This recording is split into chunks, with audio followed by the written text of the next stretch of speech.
The bathroom mirror reflects a stranger with tired eyes. I grip the sink until my knuckles pale. The echo of my mother's voice still fills my ears. "Family helps family," she said like it was scripture. I splash cold water on my face. It doesn't help. Behind my reflection, I see memories lined up like ghosts. 16-year-old me counting pills in the pharmacy after school. My textbooks balanced between prescription bottles. Friday nights lit by fluorescent bulbs, not football fields. While Leo had his name printed on sweatshirts and banners. While Mom screamed his goals from the bleachers. The day I got my full scholarship, she barely looked up. "That's nice, honey," she said, chopping onions for his dinner. I blew out candles alone that night. One cupcake, one wish, to matter. My chest tightens now, the same ache returning. They never asked how I survived those years. They only remembered when they needed me. Every bill, every debt, every crisis with my name attached. Reliable, responsible, replaceable. That's what I became. The quiet one who always fixes what others break. I lean closer to the mirror. Grandma's eyes stare back at me from my own face. She raised 3 kids alone after Grandpa died. She never begged for help, never demanded a savior. Her words whisper through my mind.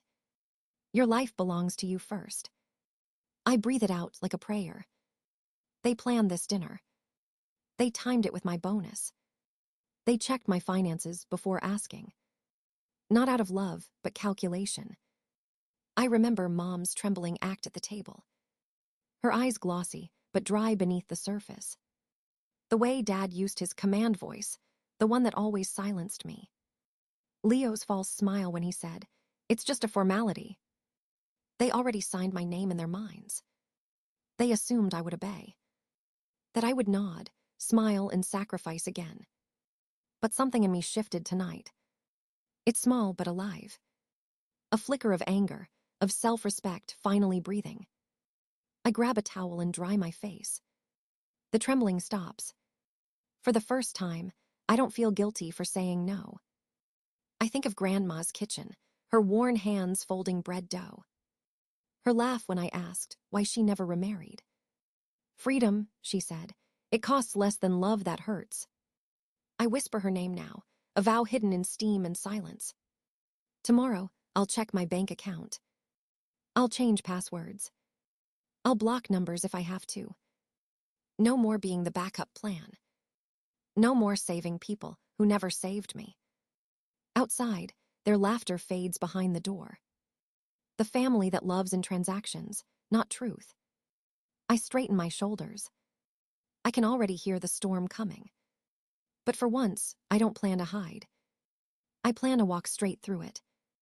And I plan to walk out free. Morning light crawls across my desk as I open my laptop. Coffee cools beside me, untouched. An email notification flashes on the corner of the screen. Unusual login detected from external IP. My heart drops. Someone accessed my employee benefits portal last night. The same portal that lists my salary and bonus. I scroll through the report.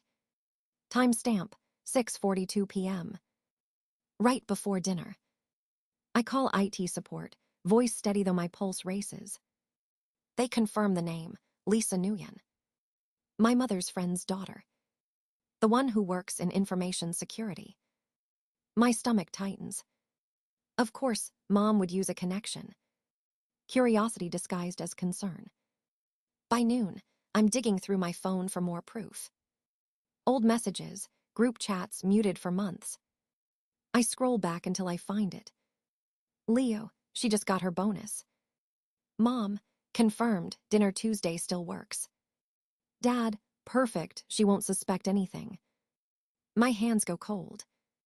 Every smile, every gesture from last night rehearsed. They'd been planning this ambush for weeks. They even chose the menu, my favorite childhood dish. Guilt served as seasoning. I stare at the screen until the letters blur. Family had become a chessboard, and I was the pawn. I open another tab, my bank account. New transaction. A deposit exactly matching the amount Mom mentioned. They knew down to the dollar what I earned. My privacy peeled open like fruit. I breathed through the anger, slow and sharp. This isn't clumsiness. It's manipulation. My phone rings again. Leo's name lights the screen. I let it ring until it stops. 5 missed calls, 1 voicemail.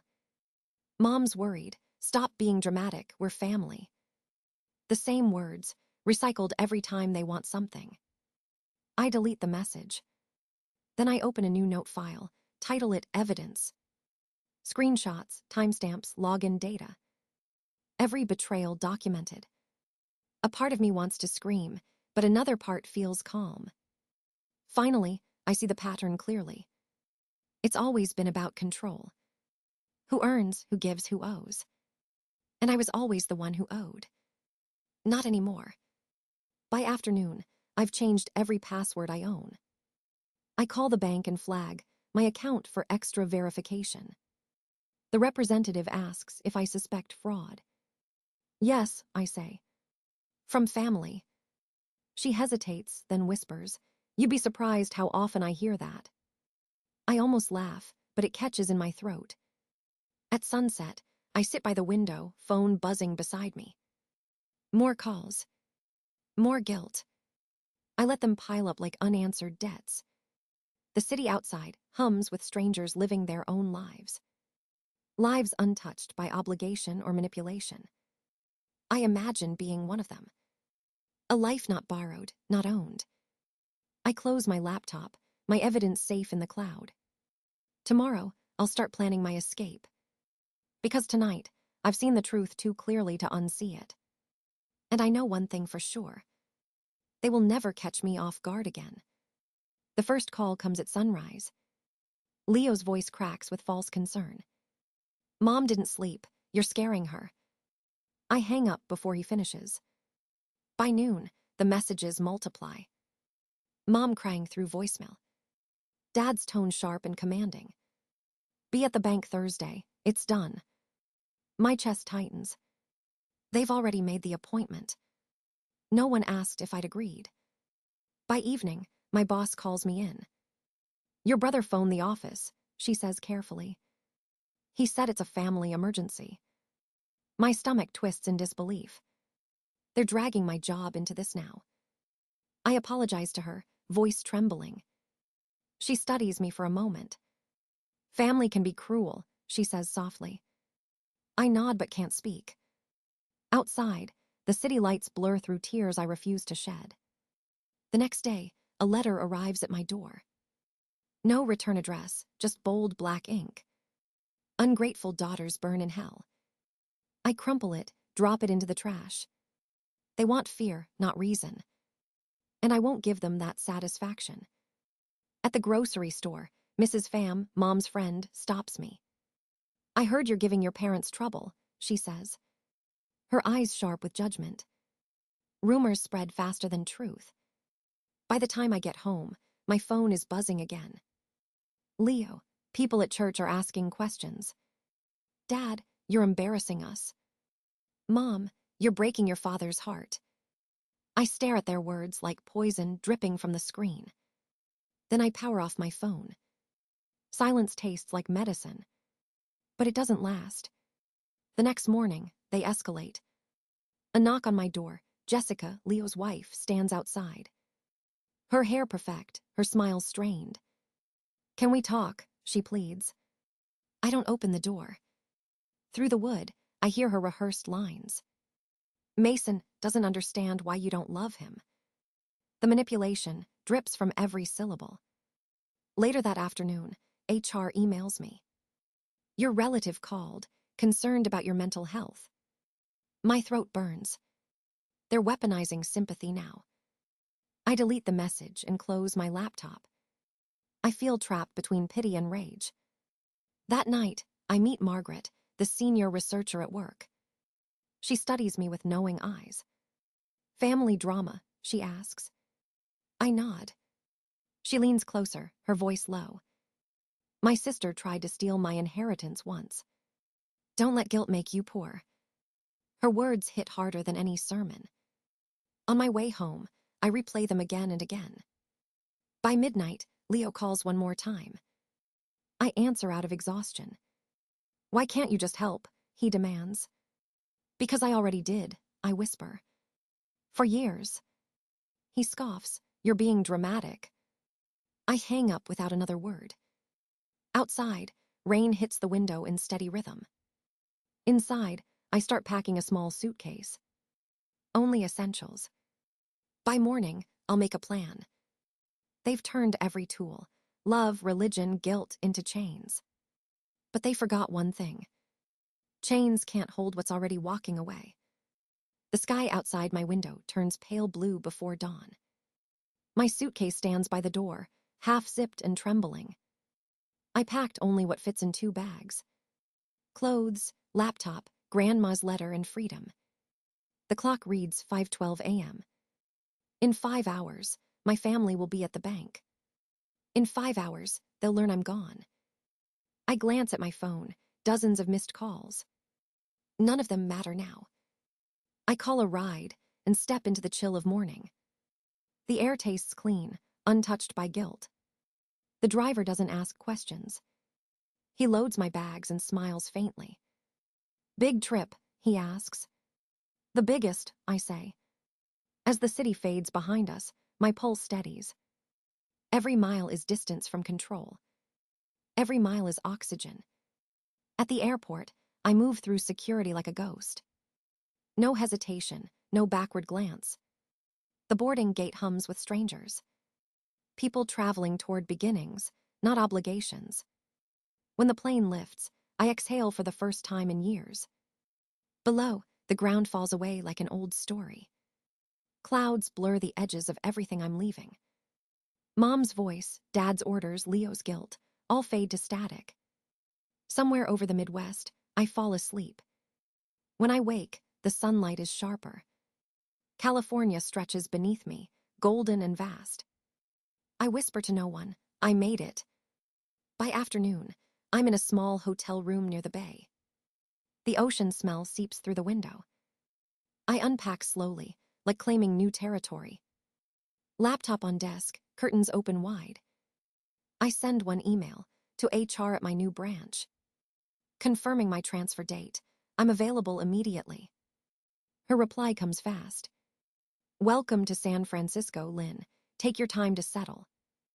Relief spreads through my chest like warmth. Next, I forward another message. Screenshots, chat logs, login history. All sent to my extended family with one subject line: transparency. No explanation, no apology. Just truth. By evening, the messages flood in. Shock, denial, silence. My mother calls 20 times. Dad once. Leo none.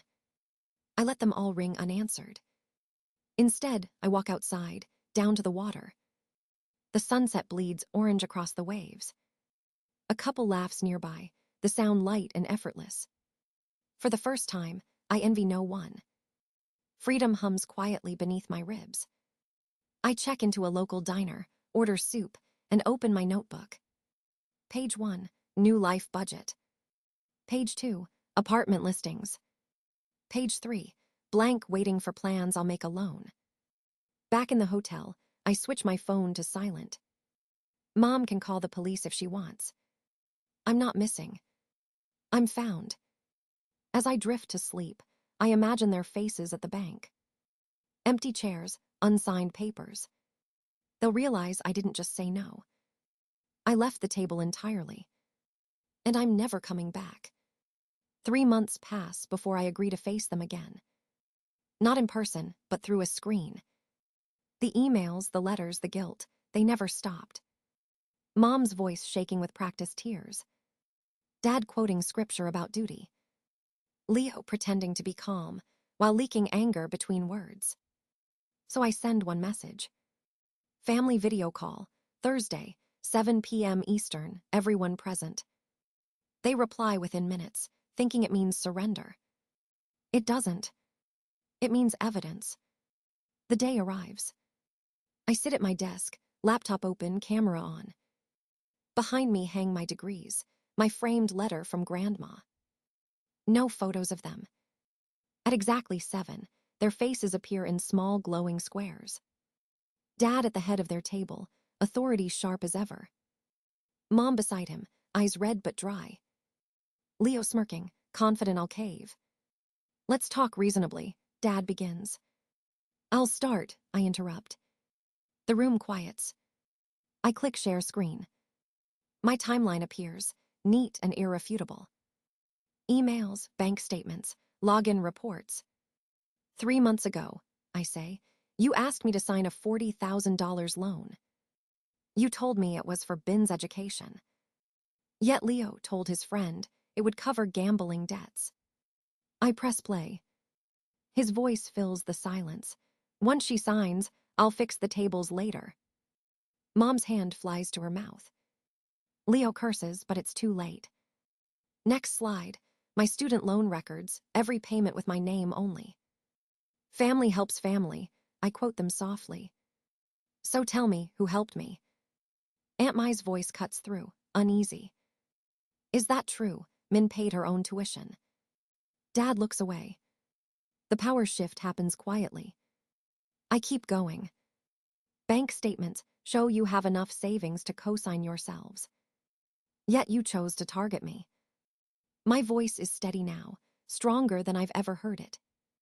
I'm willing to rebuild relationships, but under new terms. 6 months, no contact, no manipulation. Break it once and the clock resets. Mom whispers, you can't mean that.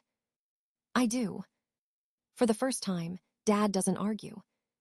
His jaw tightens, but his voice fails him. Leo stands abruptly, red-faced. This is insane. We're family. I meet his eyes through the screen. Exactly. That's why I'm stopping the cycle. He storms off. Silence follows, heavy and pure. Mom's voice cracks. I didn't realize what we were doing. Tears fall real this time. I breathe, slow and deep. 6 months, I repeat. Your move.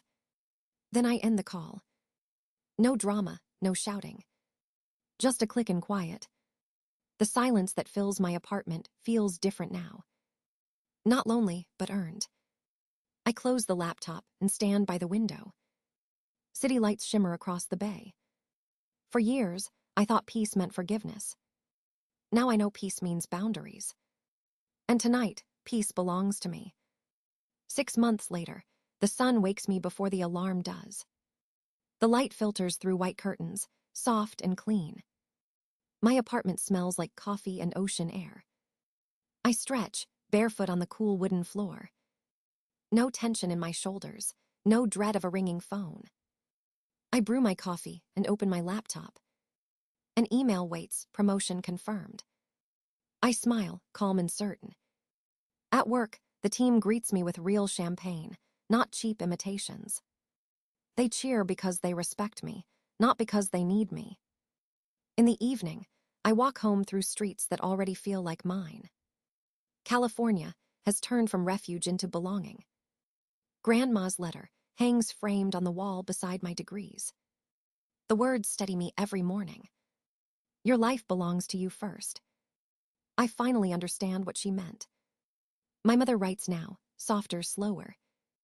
Her letters talk about small things, whether church, flowers. Sometimes, apologies bloom between the lines. My father's texts are brief, neutral. Scores, news, no orders. Their learning silence can also be respect. Leo doesn't write, but Jessica does.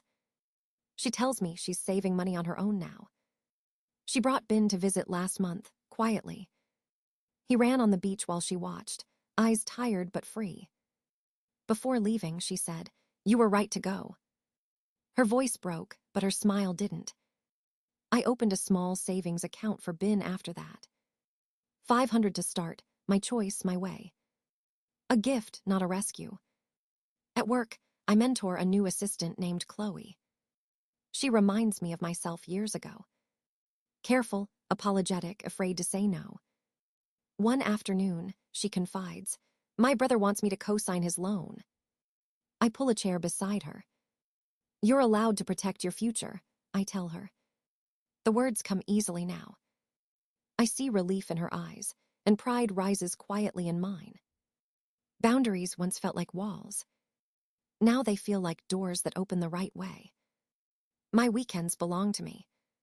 Sometimes I volunteer at a women's finance group. Sometimes I stay home, reading on the balcony. No guilt either way.